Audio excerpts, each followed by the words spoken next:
Hi there, good morning, good afternoon, and good evening. So in this video, I'm going to teach you how to download, or rather how to use Adobe Acrobat to use your signature, create a signature on PDF files, okay? So of course, the first thing we want to do is of course download the Adobe Acrobat. So technically, just go to the Adobe website for this one, www.adobe.com. You can pause a video if you want to copy the link. It's perfectly fine, and with this, it has a lot of options for you.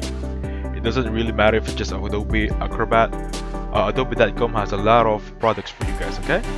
For example, try our online PDF tools, this one right here, Adobe Acrobat, and so on and so forth. Now with this one, how to download it, just search this one. It'll be a little bit of shortcut, okay? Install Adobe Acrobat, click the very first one, and then you'll arrive on this landing page.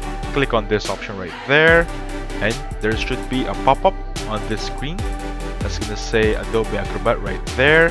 Click on it, install it, and you'll have this Adobe Acrobat on your computer already. So how to create a signature, let's just try it out.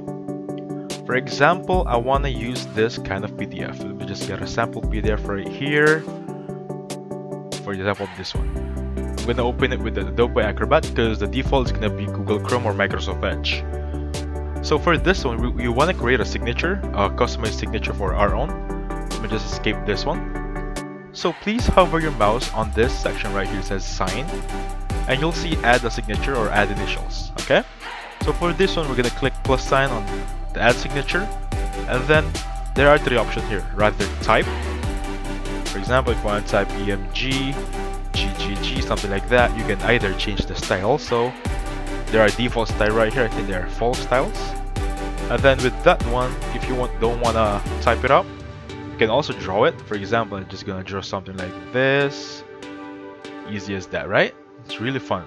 So for example, you want to do that again, and then just click on apply, and that signature will be saved on your Adobe Acrobat. So with that one, just click on that option right there. You can also paste your signature over there. Also click it again. Just keep on clicking whatever you want to put your signature in, okay? And that's how you create your signature on Adobe Acrobat, okay? So thank you so much for watching. Please hit the like button and subscribe. Have a safe one, guys.